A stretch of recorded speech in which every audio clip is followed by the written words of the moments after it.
So, hello guys, what's up? It's me again, si Mima Alicia nyo at nagbabalik ulit para sa ating panibagong video. So, ito na nga po guys, pag-usapan natin ang naging pahayag, naging statement, pagboses ba ni Senator Win Gatchalian sa ginagawang pambabastos ni Apollo Kibuloy dito sa Senado, dito sa Kamara at mismong sa Korte din ng Davao. So nagsalita itong si Win Gatchalian na dapat matuto daw na rumespeto, matutong galangin daw guys ang proseso. Ito naman kasi si Senator Win Gatchalian, talaga nga namang mapapaisip ka, ba't ngayon lang to nagsalita nung may warrant na? Never kasi natin to guys na narinig na nagsalita simulat sa pool. 'Di ba? Yung nung dinidinig yung kaso sa SMNI, sa franchise, sa prangkesa ng SMNI, never natin yang narinig na nagsalita. Pagkundi naman yan or pagkampi, never nating narinig na nagsalita yan. As well as dito sa sexual abuse, sa child abuse, 'di ba, at sa qualified human trafficking na kaso ni Kibuloy, never natin narinig na nagsalita itong si Win Gatchalian. Kaya nga nakakapagtaka na bakit ngayon ka lang nagsalita kung saan successful na ang dinidinig na kaso, 'di ba, na proseso na ginawa ni Senator Risa Hontiveros. Alam naman natin itong si Win Gatchalian, Marcos Duterte to. Basically, hindi natin alam kung talagang pro Marcos to or neutral siya sa Marcos Duterte. Pero, ang napapansin ko guys, syempre kung Marcos Duterte siya, may connection din siya or di kaya malapit to kay Kibuloy. Ang napapansin ko, parang iniwan na ba sa ere itong si Kibuloy. Mukhang totoo nga ata guys yung kasabihan sa politika, no, na there is no permanent friends or allies, 'di ba? Pero permanent lang po dyan guys is yung political interest, but only political interest. So sabi nga, there is no friends or allies in politics, but only permanent interest. So yun yung sabi. Hindi natin alam guys kasi syempre iilan lang din naman yung nagtanggol dito kay Kibuloy, 4 nga lang yung tumindig. Actually, nung naghanap nga ng boto itong si Senator Robin Hood Padilla para i-object itong contempt order kay Kibuloy, 4 lang yung tumindig. Actually 5, nabawasan pa ng isa.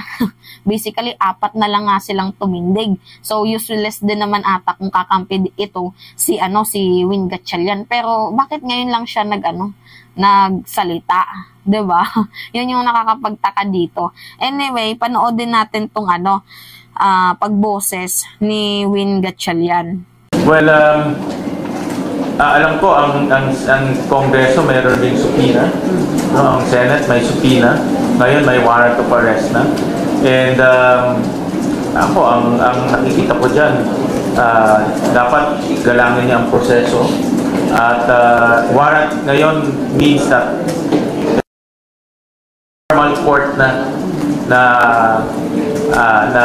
pwede siyang ipaliwanag niya doon sa formal court, pwede niyang depensahan yung sarili niya at pwede niya rin ipaliwanag yung kanyang side.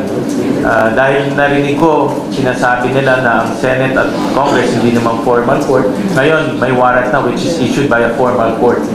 So in other words, yan ang inaantay niya para mapaliwanag niya yung kanyang side. Yan. Nakinig ka, Kibuloy? Ipaliwanag mo dapat ang sarili mo. So, hindi mo man sinasabi or hindi mo man kinikilala ng korte ang Senado at ang Kamara, pero nandyan na po yung warrant of arrest na inisyo din ng korte. So, basically, dapat matuto kang rumespeto at matuto kang gumalang. Wala. Itong si Kibuloy, talagang pinanindigan yung salitang appointed son of God daw siya. Pinanindigan niya yung salitang above the law. Syempre, kala niya, lahat luluhod sa kanya. Tingnan mo ngayon, kahit itong si Win Gatchalian, parang tinatakwil ka na. So ngayon, ipagtanggol mo na yung sarili mo. Dapat lang talaga na umattend siya guys sa mga hearing.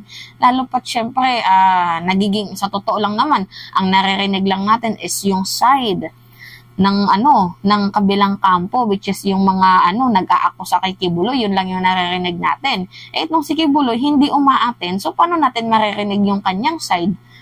Admittance of guilt ba? Kibuloy, na parang pinapatunayan mo na totoo yung mga akusasyon sa'yo? Well, paano din naman ipagtatanggol itong si Kibuloy ng ibang mga senador? Mahirap naman talagang ipagtanggol itong si Kibuloy dahil unang-una talaga, hindi nga marunong rumispeto, hindi kayang panindigan ang kanyang mga ginawang di umano'y kamalian. Kasi guys, if you are gagawa ka ba ng kamalian, dapat matuto kang tumindig. 'Di ba? Matuto kang manindigan. Hindi yung parang nawawalan ka ng yagballs. Well, pares lang naman sila ni Digong Same feathers, flocks together nga naman. Anyway, ito pa. Pagpatuloy natin. Okay, last question. Hey, Senator Aaron po. Sir, do you think, ano po yung sa tingin nyo, why this is happening to Pastor Kibuloy? Bakit may nangyaring ganito sa House, sa Senate, at the same time, meron din po sa DOJ or the RTC? Bakit parang kinukuhin po siya?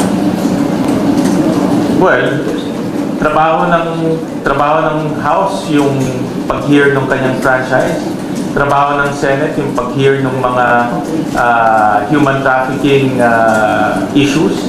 At trabaho naman ng DOJ yung pag-responde sa mga kaso na ipinail. No? So, para sa akin, ginagawa lang naman ng trabaho nitong mga institutions.